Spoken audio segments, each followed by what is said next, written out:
Hi, this is Winn Claybaugh. Welcome to my Best of Masters weekly audio blog for AmericanSalon.com. Next up is one of my favorite clips from the last 20 years of inspiring interviews from Masters Audio Club. You had mentioned having the heart of a servant when we were talking earlier about, learning the craft, and if you don't, and chasing the money only is oftentimes not going to serve you well. And in the mix of all of that, you mentioned having the heart of a servant. Can you expand on that? Yeah, well, so many times I'll deal with people and clients kind of put them out. If I see somebody having a short fuse or rolling their eyes because a client was either late or a client might not have been in the best mood, look, they go through a lot. You take a 9 o'clock client, all right, first client of the day. She might be a single mom.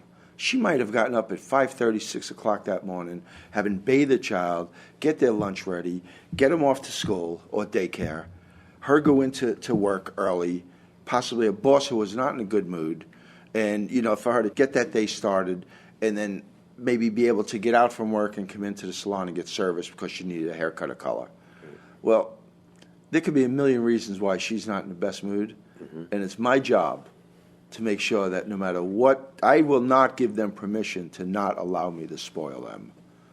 And I think too many people Say that again, because I liked how you put that. I will not give a client permission to not allow me to spoil them, because that's my job. And if I'm going to be a professional at my job, I can't react to that.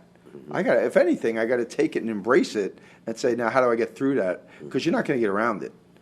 So find a way to get through it and just make their day. David Wagner, I was with him in New York last week, and, you're familiar with his book. And, it's so easy for us to do this, what I'm talking about, on a daily basis, and yet he had a challenge of a lifetime in his chair. Yeah. And, the guy certainly stood up and shined. Yeah. Okay, let's get into this, the 10 disciplines of a world-class service provider. First of all, who's your audience for this? Anybody who is in a business that takes care of a consumer, or it could be restaurant, it could be hairdressing. For that, it could be a teacher. It could be anybody who understands that we have to coexist with each other, and it could be a good day or a bad day, and it's our choice. It's all choice. Okay. And it's anybody who wants to make a choice to be better. So we're talking to the planet right now, then. Yeah, absolutely. Okay. I think what happens is that you talk about going up the ladder. I think although it's not easy, I think it really gets pretty simple.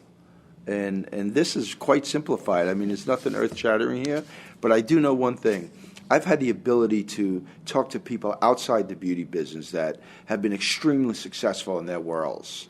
And there's common threads between all of them. Whether it be professional football players, whether it be clothing designers, whether it be musicians. It's amazing what hairdressers get to do and who they get to hang out with if they do their craft well.